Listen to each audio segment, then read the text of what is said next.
Welcome to Michigan's WW1 Centennial News Report for May 2018, the Spanish Influenza.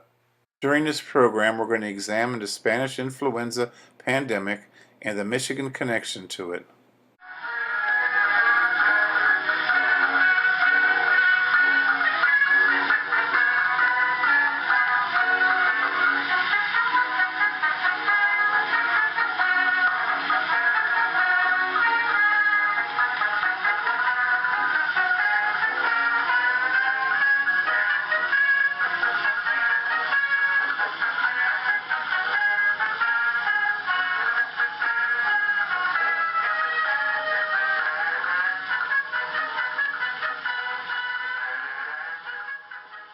The State Report. On Friday, May 4th, 2018, Michigan's WW1 Centennial Commission had a meeting at the Department of Military and Veterans Affairs in Lansing. Minutes from the meeting are available on the WW1 Centennial website, which is www.cc.org/Michigan.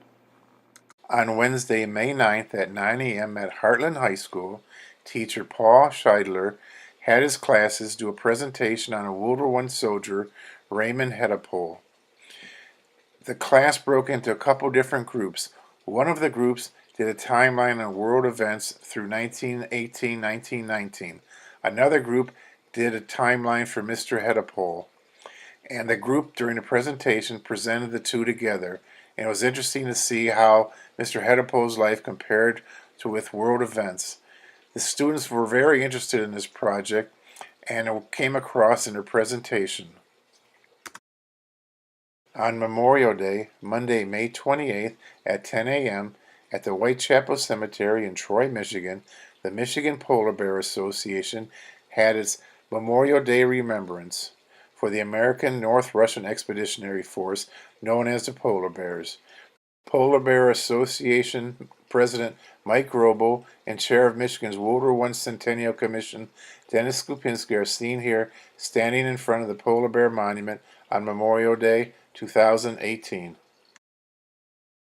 The WW1 Centennial Maquette will be visiting Michigan, which will be the first stated visits, August 4th and 5th at Grass Lake at the WW1 Centennial event titled Over Here. More details are being worked out and will be updated on following WW1 Centennial news reports.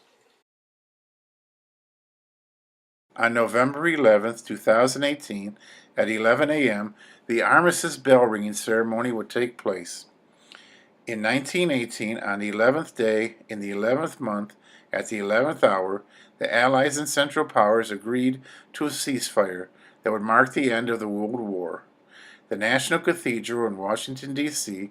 will hold a bell ringing ceremony at 11 a.m. on Sunday, November 11th, 2018, to commemorate the centennial of the armistice. Local churches, schools, courthouses, and other entities are invited to participate at the time of this nationwide occasion at each respective time zone. It is with high hopefulness that we will all join in this nationwide commemoration and hope and prayer for a perpetual, world-lasting peace.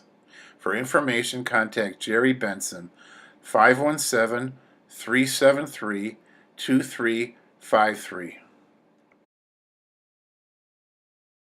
Just a reminder to check the latest events for Michigan's WW1 Centennial. Please go to www.cc.org/Michigan.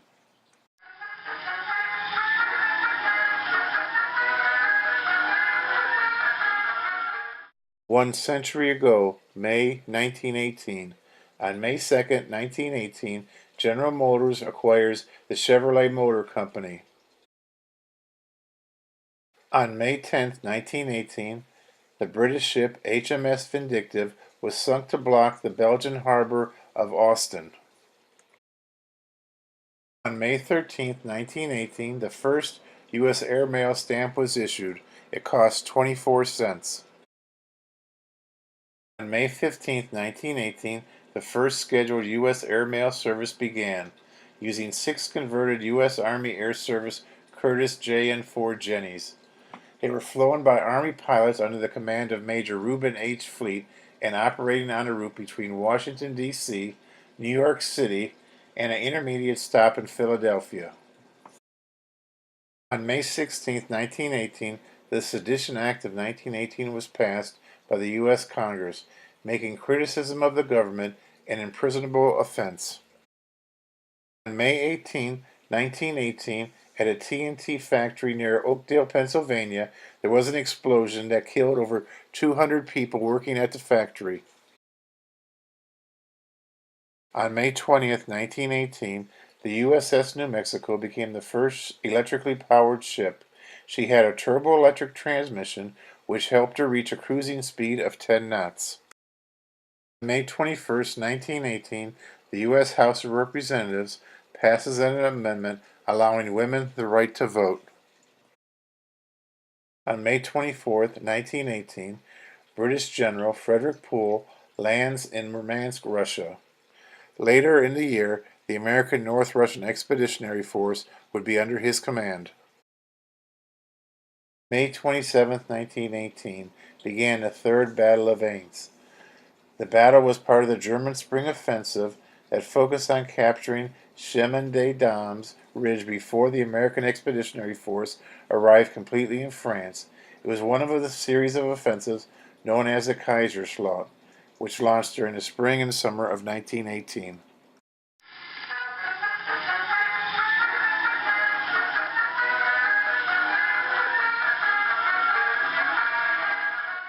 The Spanish flu lasted only 15 months, but it was the deadliest disease outbreak in human history, killing between 50 and 100 million people worldwide. Because of the lack of suitable records, the exact number will never be known, but it is clear that the Spanish flu killed more people in a year than AIDS killed in 40 years, and more than the bubonic plague killed in a century.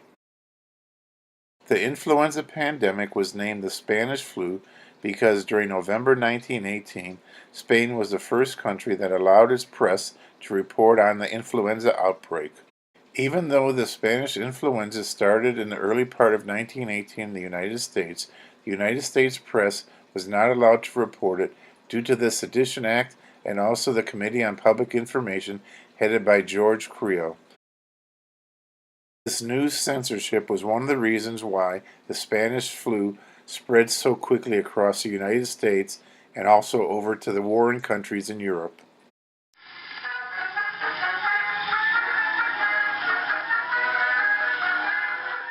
All indications are that in January 1918, Haskell County, Kansas, was the origin of the Spanish influenza.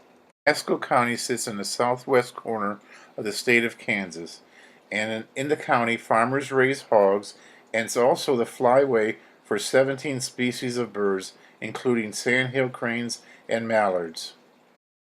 Hogs and birds can carry the flu virus.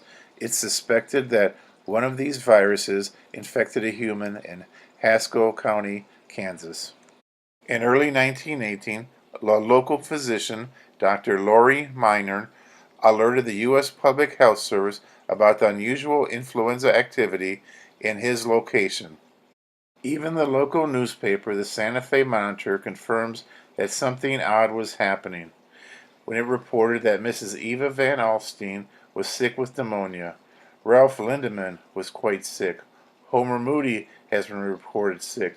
The newspaper reported that almost everybody in the county was having a case of pneumonia. Several Haskell men who had been exposed to the influenza were called to duty at Camp Funston in central Kansas. Days later, on March 4th, the first soldier known to have influenza reported ill. The huge army base was training men for combat for France, and within 2 weeks, over 1,000 soldiers were admitted to the hospital.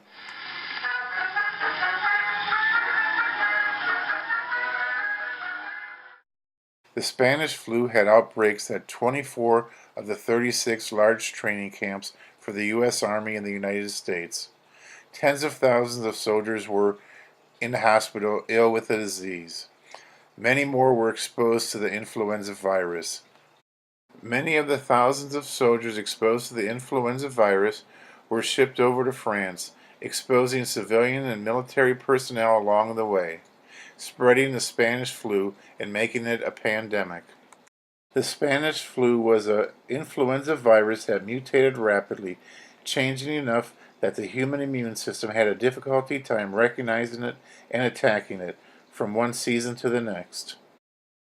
In 1918, the Spanish influenza pandemic occurred because, unlike previous influenzas, which normally attack the nose and the throat and are easily transmittable, this time it attacked deep within the lungs, damaging tissue and often leading to viral as well as bacterial pneumonias.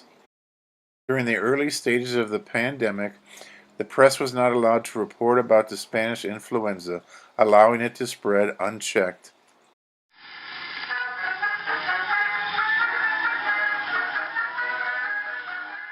Dr. Victor Vaughn was the dean of University of Michigan's medical school for over 30 years. He was responsible for the modernizing of the medical training at the University of Michigan. He also was highly regarded in the study of toxins and infectious diseases. During the Spanish-American War, he was a key member of the Typhoid Commission, which investigated the outbreak of the life-threatening fever among the many recruits in the southern camps. During World War I, he was a member of the medical board within the Council of National Defense.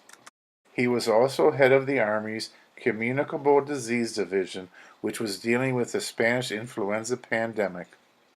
The saddest part of my life, Dr. Vaughn wrote, was when I witnessed the hundreds of deaths of the soldiers in the Army camps and did not know what to do. His investigation of the virus produced startling conclusions. The unnerving fact was that while most influenzas prey on the old or the very young, this strain took aim at those in the prime of their life. This infection, Dr. Vaughn wrote, like war, kills the young, vigorous, robust adults. The husky male either made a speedy or rather abrupt recovery or was likely to die. In late 1918, he wrote about the Spanish influenza pandemic. If the epidemic continues at its mathematical rate of acceleration, civilization could easily disappear from the face of the earth within a matter of a few weeks. Then in late 1918, early 1919, the influenza pandemic seemed to slip away as mysteriously as it had arrived. In its aftermath, Dr. Vaughn knew that the Americans and all the citizens of the world were lucky that the Spanish lady hadn't claimed even more victims. Dr. Vaughn pointed out that the doctors of the day knew no more about the Spanish flu than the 14th century Florentines had known about the Black Death. Colonel Victor Vaughn, M.D., was awarded the country's highest non-combat medal, the Distinguished Service Medal from the Army, for his conspicuous and meritorious service during the First World War.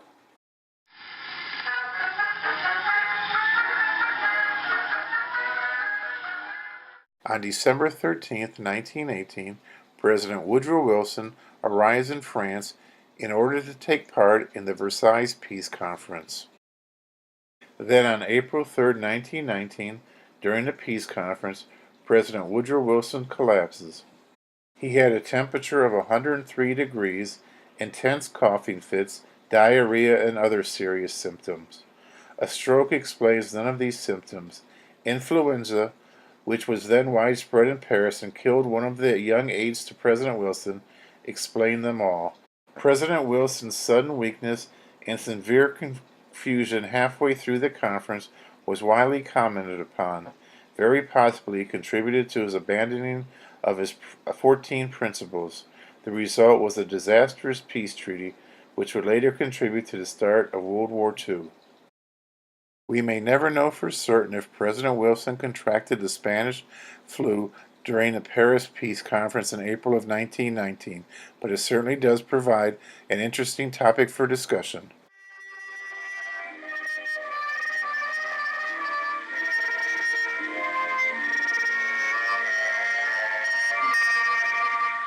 At the end of the rainbow there's happiness, and to find it how often I tried, but my love